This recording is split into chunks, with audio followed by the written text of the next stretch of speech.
we have a larger responsibility towards the society. That means that we have to develop the child as a whole.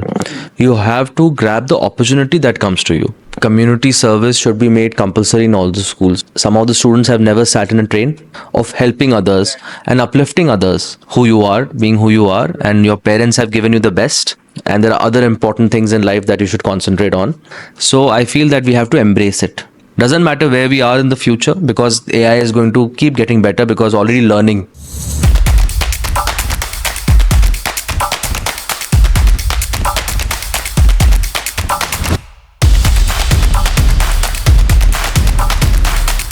So I have the director of Emerald Heights Indore with me today, Siddharth Singh, sir. Thank you for joining me on the show, and thank you for taking out time and being here. Thank you. It's a pleasure being here.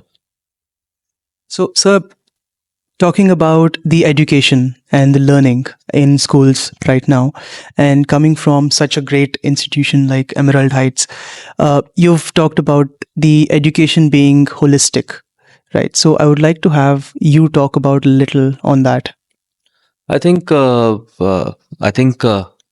education, all education institutions today have to be holistic, and the reason is that we are not just preparing kids in academics or sports or co-curricular.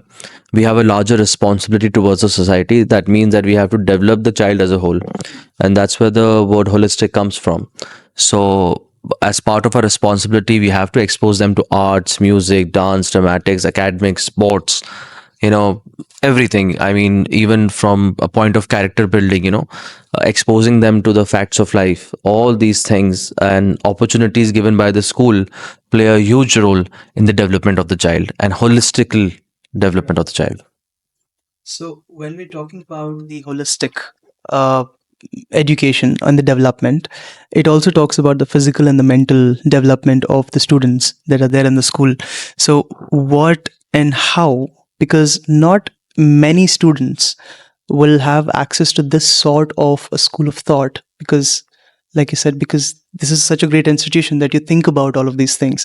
Not everybody would have access to such things. So a few things that you can share for the students for whom this holistic approach could be useful. What would be the top 2 or 3 things that you can share with them? See, I think why holistic approach becomes important, because as you rightly said, that not every school can provide the infrastructure that we are able to provide. And I can also go ahead and say that students who are attending Emerald Heights today are privileged, and so where students are concerned, I think doesn't matter where you are, which school you are studying in, you have to grab the opportunity that comes to you. We have some students, I would say we have a lot of students who are utilizing the school completely. That means they're good at sports, they're doing their academics, they're participating in debates, or, they're doing something else in MUNs, or they're good at photography. So that way, they're utilizing what the school has to offer. At the same time, we do have students who are not utilizing the school. So I always tell them, I said, there's absolutely no point of you studying in Emerald Heights because you're not utilizing the school. So it's you're taking someone else's opportunity. So I think doesn't matter where you are, the idea is whatever opportunity is available to you, please do utilize that. And today there are a lot of other avenues that you can explore to make sure that you are getting the exposure that you need, apart from just being in the school. Beautifully said. And also, talking about Emerald Heights, there's a lot of focus on the community service as well. A lot of tie-ups with NGOs and a lot of things that students also do as part of this whole community service program. So, why do you think it is so necessary for the character development? Because again, noticing that not everybody does this. So, please share a little thoughts about that. So I'll give you a small example. I think community service should be made compulsory in all the schools, at least the privileged schools. Reason being that now, with how protective the parents are, some of the students have never sat in a train. It would be very funny to say to someone, if you tell someone, oh, this child has never sat in a train, but when you realistically think about it, you would be like, yes, if not given an opportunity, when will you travel in a train? So what happens is that community service becomes important because the children have to know what problems the society has. And as a privileged, member of the society, it is important how they use their privilege to to uplift the society.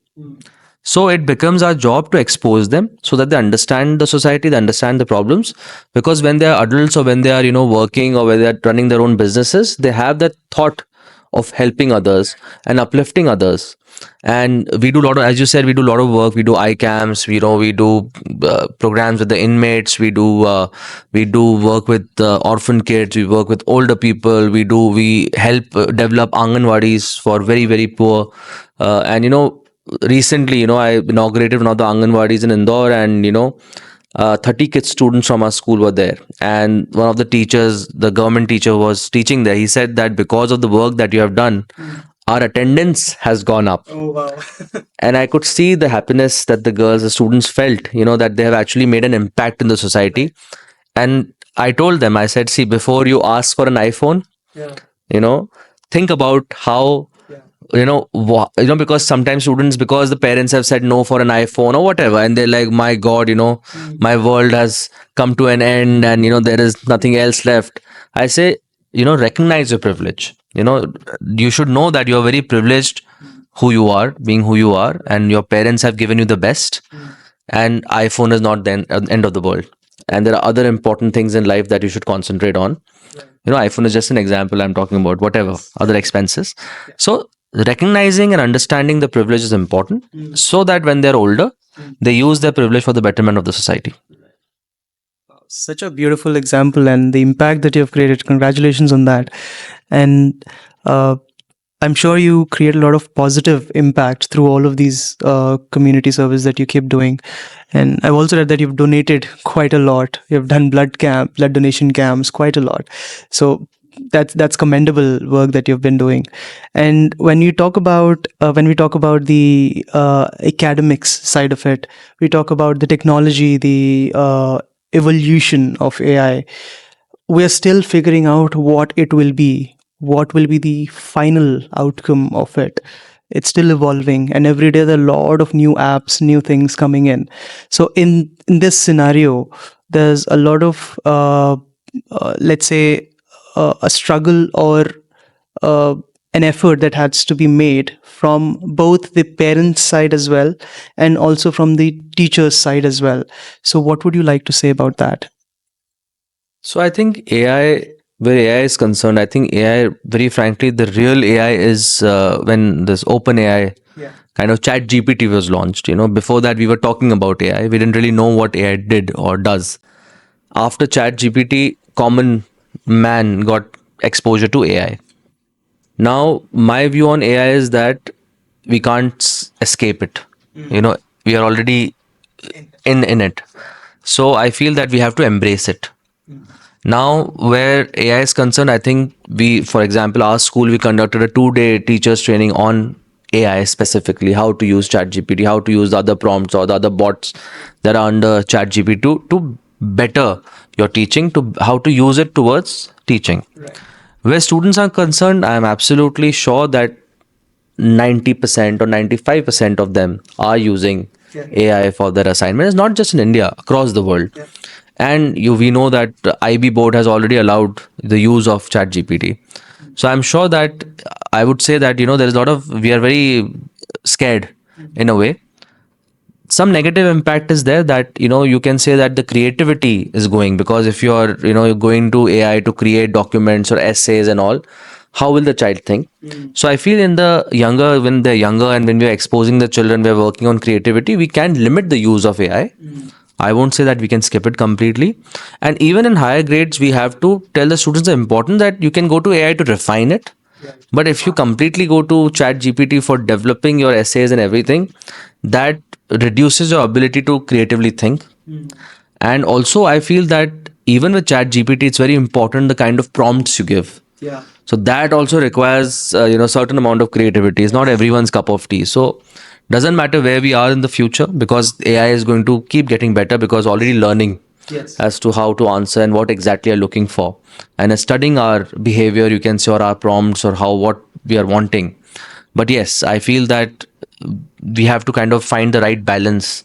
We can't escape it, embrace it, but find the right balance. I don't, as of now, I don't know what the balance is. Right. Very well said.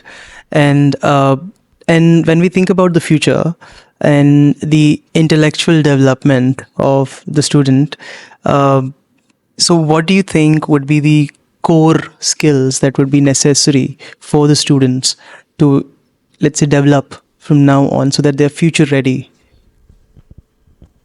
See, I personally think that core skills have always remained the same historically. When we think about recently, I started watching Mahabharat again for some good reason, but I just wanted to watch it again and learn more about the history. And I realized that even in Mahabharat, it's about resilience, right? I mean, you are a king, or you see Ramayan, you are a prince, you are like this, very famous prince, and you are sent to a forest. If that happens to, for example, one of the billionaires, the child is going to jump from somewhere. I mean, that's what, if you tell one of the billionaires that, oh, from tomorrow you have no wealth and you have to survive in a jungle, what are they going to do? God knows what they're going to do, but that is one important factor which has remained consistent throughout history is our children or you have to be resilient. Doesn't matter what happens. You be resilient, should be hardworking, you should be resilient, you have to be humble. These skills will always remain there, and today also they're very, very relevant. Some kids are good in academics, some kids are good at sports, some are good at arts. Success will come, sometimes it won't come, sometimes you'll work very hard, but you'll not get what you're hoping for. End of the day, for success, I think resilience and hard work, two things, are extremely important. And I always say, some kids are very talented, but they're not hardworking or they're not resilient. So I always tell them, I said, you know, hard work and resilience eat talent for lunch every day. Very well said. So unless you're hardworking and you're resilient, you are very talented, but you're not bothered. It doesn't matter. You won't get it. You will be. No one is going to entertain you. So be humble, be hardworking, and you have to be resilient. Thank you so much for outlining those things, the intangibles that not many focus on because we talk about numbers all the time. Sharma ji ka ladka ye kar raha hai, the common notion that we have, right? So, thank you for mentioning that. And one last question that I'd like to ask is that when the students they have we talked about talents, being talented, and people are good at different things. So, of late we have seen more awareness from parents also, for the parents also, and also students are definitely more exposed, right? So offbeat and the unconventional titles or areas to earn have grown and diversified over the years, over the last few years, I would say. So at this point, when we are slightly moving away from the conventional routes that you students used to take, at least in my time when I was there, so other than CA, doctor, engineer, there were not many other things that were talked about.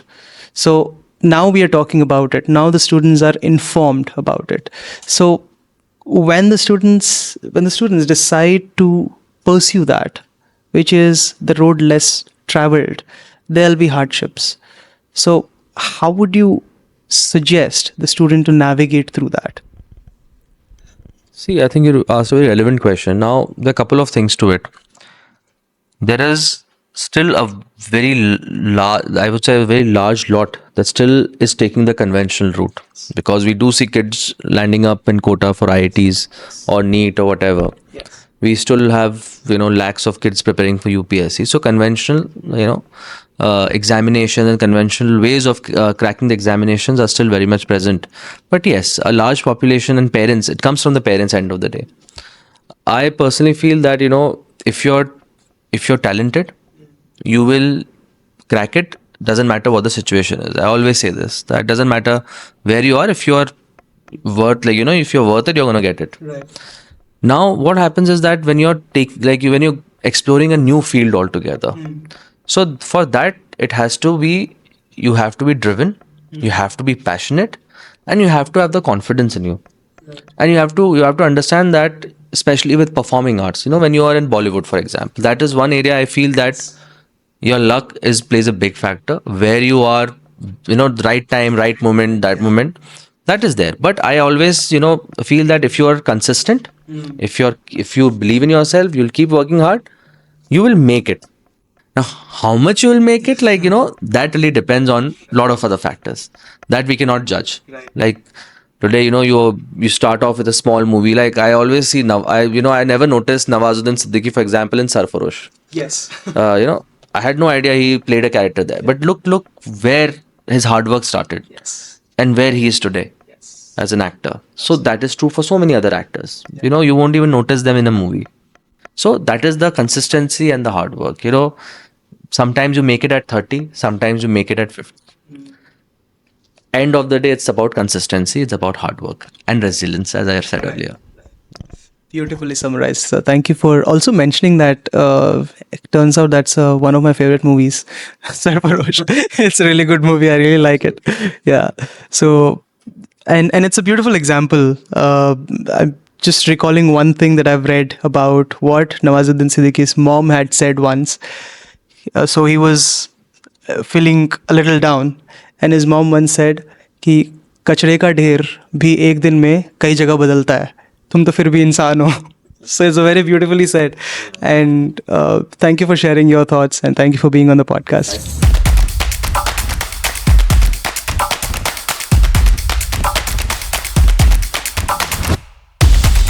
If that is the case, then we probably don't need schools or teachers. What are we wanting to achieve? What is the purpose of education? The values that we integrate, they were more developed, say, at a playground. These experiences make you what you are, because teaching is about human connect. Disliking that subject, right? Challenge for an educator is also there, immense challenge. Where do we draw a line? Honestly speaking, today these children also face a lot of challenge. Ladies and gentlemen, this is the Newton Classroom Podcast. Stay tuned.